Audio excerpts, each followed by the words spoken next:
put in place, there are many of those youthful offenders, depending on their age and what they have done and whether or not they have a gun, they can be waived to circuit court, which is our court. So right now, currently, our office has 83 defendants, youthful offenders, that we are prosecuting, where the defendant at the time was 18 years of age of those alleged crimes. 22 of those defendants we're prosecuting are currently still juveniles. We want to share with you that so you can see the numbers that we're dealing with on top of the 5,500 cases that we embrace, that we deal with, that we want to prosecute. But this is very, very specific when we're talking about our youthful offenders and guns. All of us wants to make sure that our kids can get to school and move around safely. All of us want to make sure that our adults, our parents that are with our children, to be able to get home safely. We know that youthful offenders and guns have been a concern for this community for a very, very long time. And we want to make sure that you are aware of a relatively new tool from our legislature. Senate Bill 20 added a provision that has helped us get the most serious cases involving those juveniles that I was just sharing with you that starts in district court. It provides an automatic transfer for circuit court where youthful offenders are charged with a Class A, B, or C felony and had attained at least 15 years at the time of the commission of the alleged offense. Now, there's also a caveat that they could be 14 years old at the time of the offense. However, it is discretionary, which means that we still may not see it come to us in circuit court. So if you're a juvenile that uses a firearm during a commission of a Class A, B, or C offense, you will get the same sentence as if you were an adult. The firearm is what makes the difference. If you are committing adult crimes with a gun, you're going to be prosecuted as such. When juvenile cases get waived to us, ladies and gentlemen, they are all prosecuted as adult cases. That is what's happening with our 80 cases that we have with us right now. Senate Bill 20, along with House Bill 5, the SAFER Act, has changed the law. Previously, any juvenile who had been waived up to circuit to be tried as an adult was eligible for probation. It did not matter if the charge was murder. The juvenile now was eligible for probation and shock. Now, any juvenile being tried as an adult who uses a firearm during the commission of a Class A, B, or C felony is not eligible for probation. Now, that doesn't mean that there are other circumstances that we have to look at. Ladies and gentlemen, and especially in the community, there are a lot of things that you see on TV. There's a lot of things that's going out on the streets. But a lot of times we have shooters that we cannot identify. You see them on the news because you're sharing that with us, but we don't have them. Or if we have a juvenile, we may not have a witness to share with us exactly what we need to do, how we need to do it. It's investigated first and then it comes to us. So there's some caveats to this. We're not looking at excuses. We are sharing with you the realities of what we're dealing with in our community. Our message for you today, first to our youthful offenders. This may sound simple, but you need to put the guns down. You just heard, and a lot of people have asked us exactly how it works. How does juveniles get to our office? I just shared that with you. So if an adult tries to hand you a gun and make you think that it's going to be an easier sentence for you, you are absolutely incorrect. You're wrong. Senate Bill 20 and House Bill 5 make sure that that does not occur. If you use a gun when you commit an A, B, or C felony and are convicted, you will be convicted, hear me clearly, as an adult. I know that there's a lot going on today. There's been a lot going on for the past several years. But we can stay in our lane and do what we can as the Commonwealth Attorney's Office. You will not be eligible for probation like you might have been before. So don't ask. To our parents, we've got some good ones out there. We've got some parents who walk their kids to school, who get them to programs that they may or may not be able to afford. They work every day, all night, and then come home and spend time with their children. We have grandparents and great-grandparents that are raising other generations much younger than them. These are the great parents. I had a wonderful mother. Her birthday would have been today. She passed away at 46 years old, and I was 21. And I helped raise my 13 and 15-year-old siblings. So it's not hard, it's not easy. It absolutely is not. And it comes with some sacrifices. But that's what we do when we sign up as parents, as guardians, as caretakers. So I want to talk to the parents. I'm talking to the parents who have decided to completely detach themselves from their children. I am not talking about the great parents who have really stepped up and have asked for services and helps for their children, and the system has failed them. I'm not talking about those parents. I'm talking about these. You are responsible for your children. If you don't start taking some responsibility, again, I'm talking about the parents who have just decided to detach themselves from your kids. We've already seen parents bear criminal responsibility for their children's crimes in our country. That is why we're here today. 2 parents are convicted for involuntary manslaughter in Michigan following a school shooting. Here in Kentucky, House Bill 611 refers parents to the county attorney's office for prosecution considering truancy. KRS 405025 holds a parent and a guardian liable for willful damage to property under $2,500 caused by an unemancipated minor. KRS 186590 holds the person who signs a driver's license application, usually a parent or a guardian, of a minor liable for damages who cause negligence. So we are in this arena. This is not new for us, but we are stepping up to see what else we can do. What other options do we have to take care of our city? There is precedence in our state for parental responsibility laws, ladies and gentlemen, which impose criminal and civil liability for the failure to take control of your juveniles, leading to bad acts. We, the Commonwealth Attorney's Office, the prosecutors of this city, is taking a stand and calling now for our legislators to help us draft and pass new legislation for parental responsibility that covers these cases of youthful offenders possessing guns they should not have. It is time for bold action and new solutions. During the same time, we've been doing and hoping that makes things better on our own has not been enough. We have been actually working on this, talking with our violent crimes unit. That violent crimes unit now is much, much stronger. We will probably get more people in that area because that is how serious we're talking when we're dealing with youthful offenders and guns. This is not a condemnation on the community. I'm part of the community. I've been here a very long time. Was actually brought here by the military, but our first place was right down here, Village West. My mama worked in the factories of Philip Morris. This is our city. So this is not an attack on the good people who live here.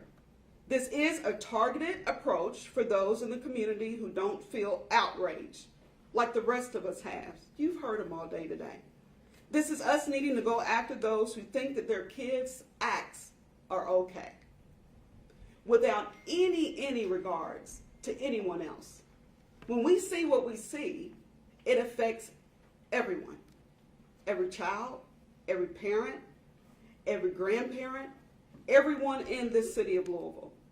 We are not talking about parents who are involved. Again, we are not talking about grandparents who've stepped up. We are not talking about parents who have asked the system to help them and they have failed them. We are not talking about those. Although we have to work together, there are things our office can do ourselves within our lane to actually make a difference. There are organizations and people in those organizations, you've heard them this week and others, they're doing great things and we applaud them. But we need more tools in our tool belt here. We have more to come and we are thinking outside the box on new initiatives. As President of the Urban League today said, we are after looking at root causes solutions. And then when those don't work or when those are still developing, we still got to get those kids off the street that need to be off. That one child is actually, the youthful offender is affecting so many in our community. So for the community, I know that we've had enough. We're part of the community too. And this is not anything that we ever thought that we would see. The goal should be prevention of the commission of these offenses in the first place. So we're not in a position where we must prosecute 14-year-olds and murderers that have been charged with murder. We don't want to do that, but this is where we are. We all need to work together to treat this as a public health epidemic. That's what this is. And make meaningful, actionable solutions. In the meantime, our officers will do what is necessary with the tools we have. A focus on group violence is important, and we retain that focus. However, this allows us to go beyond just looking at groups and games for where problems are and pay particular attention to youthful offenders. We both have a narrow and broader scope with our efforts, and that's why we are here today. I want to share also, because the media is here, I hope that you all were there today to see the wonderful celebration of the West End Girls and Boys School. Those are some great things that are happening.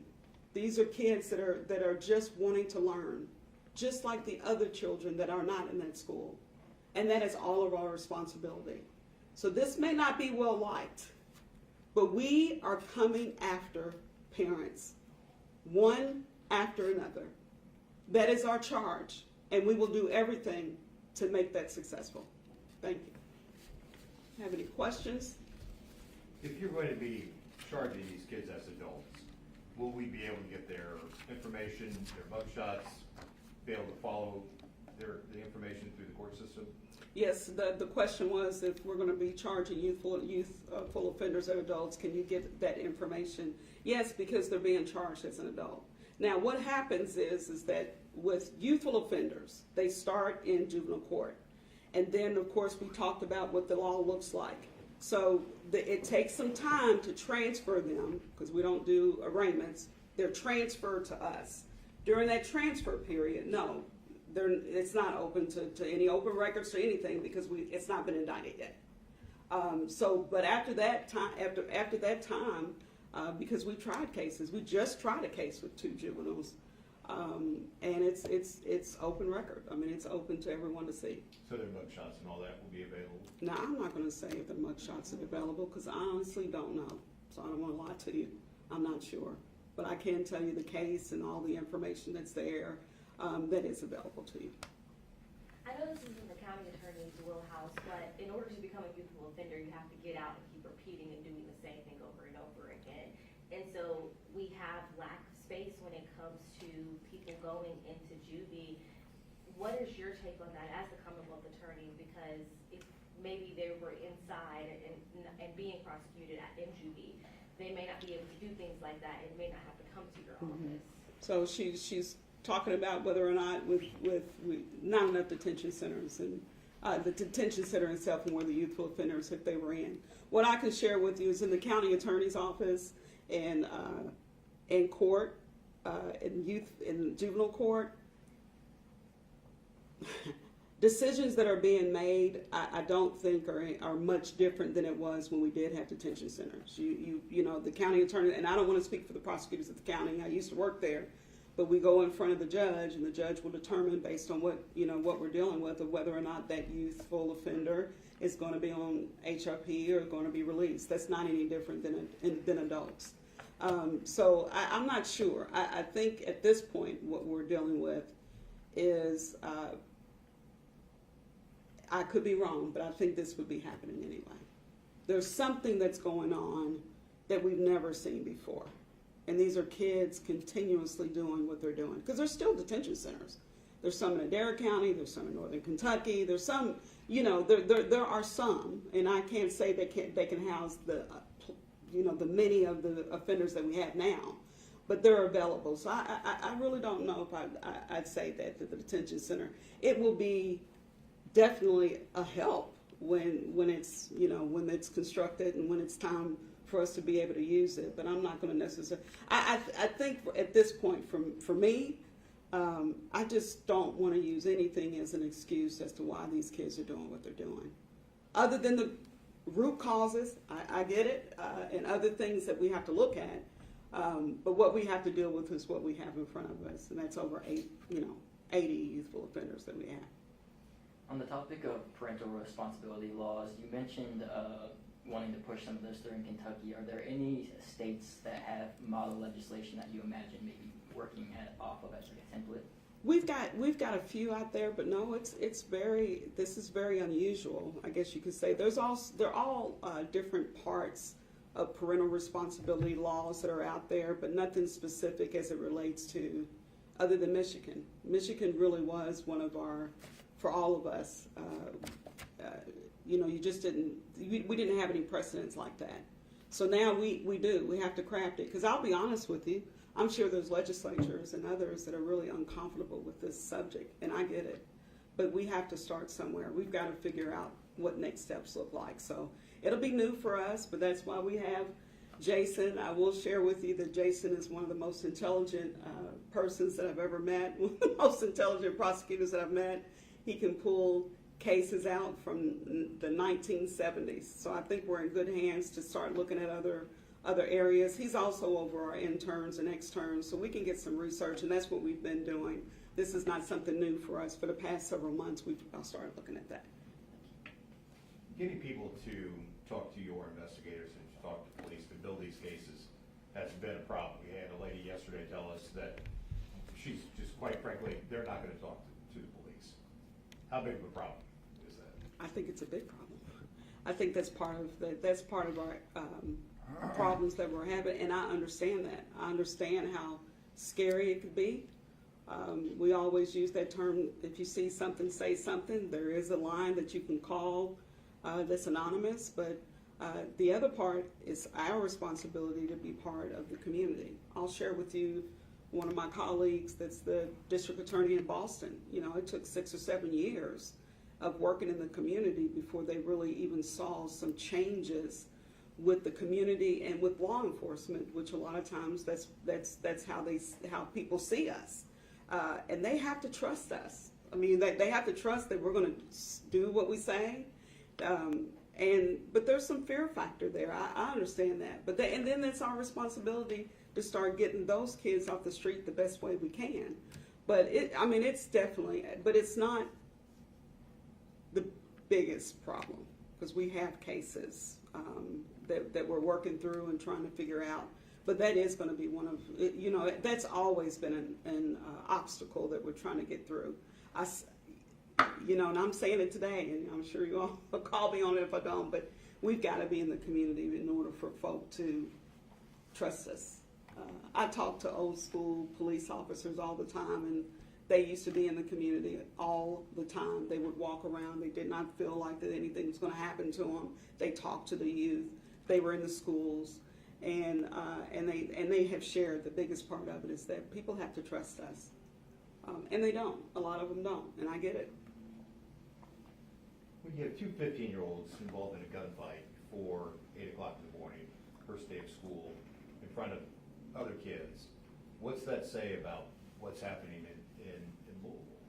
Well, I won't talk about those because we haven't gotten anything yet, but what it says about Louisville is that we have an excellent opportunity to come together as a community to fix a problem that's ours. It's ours, and it's okay. It's not okay about what's happening, but it is okay for us to pivot.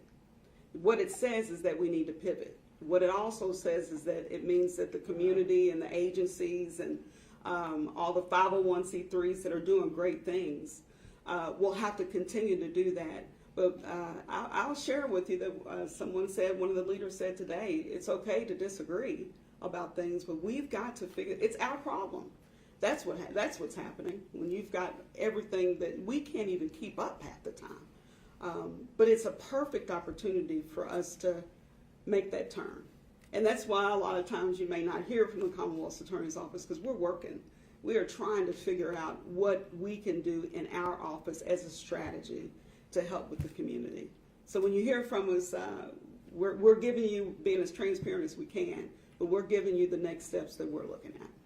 And hopefully it'll help.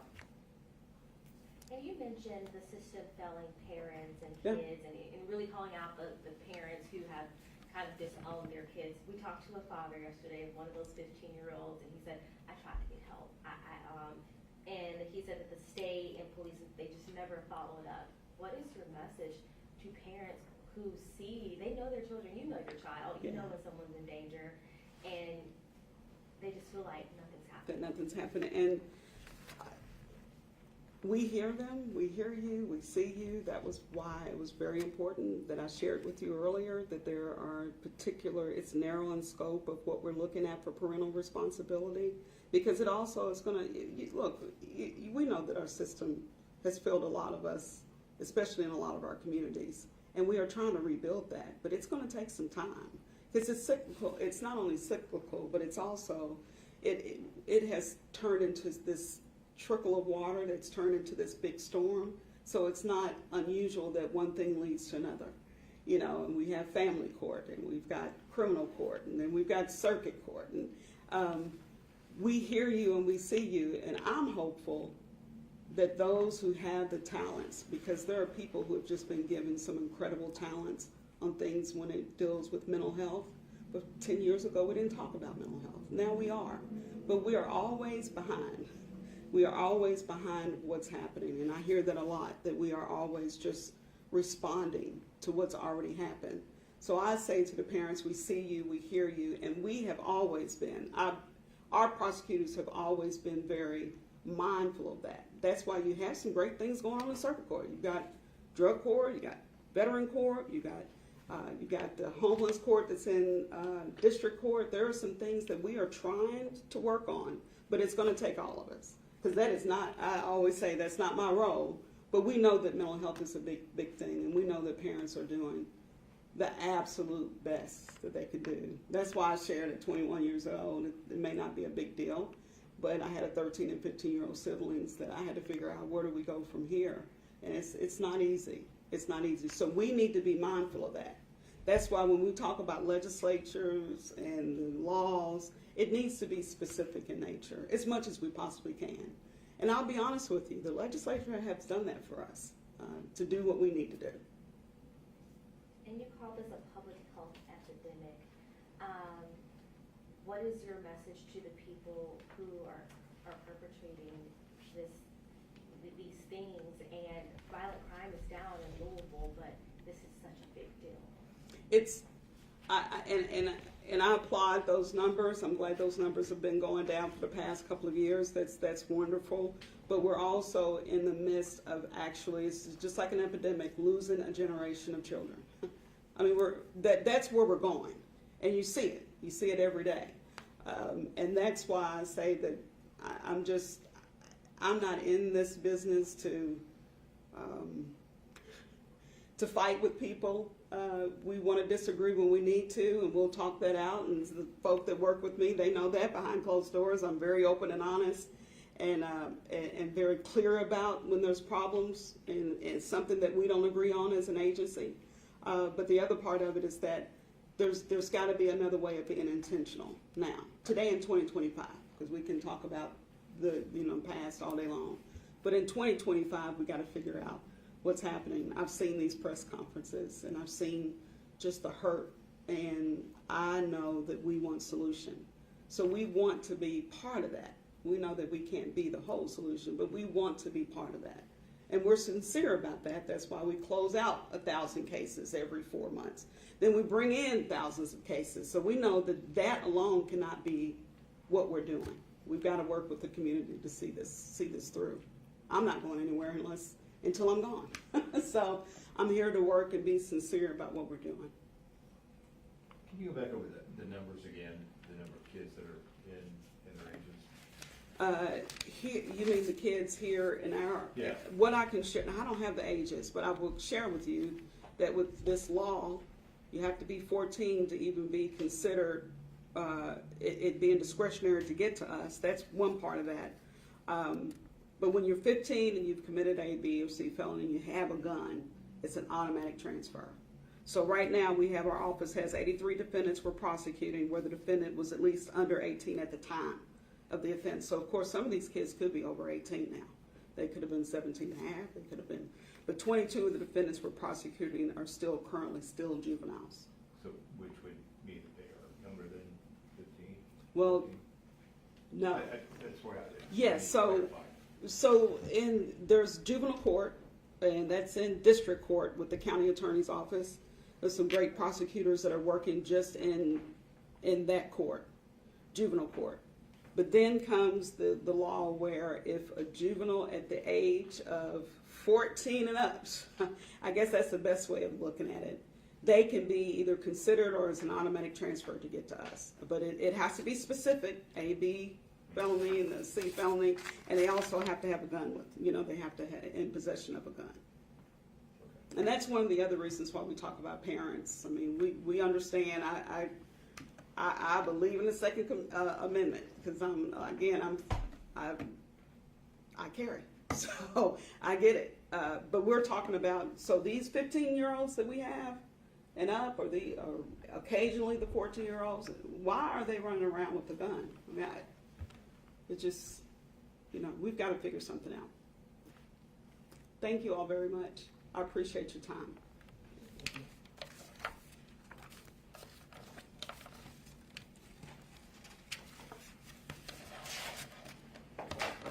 When you say waving up, that's spelled with an I, right? It is.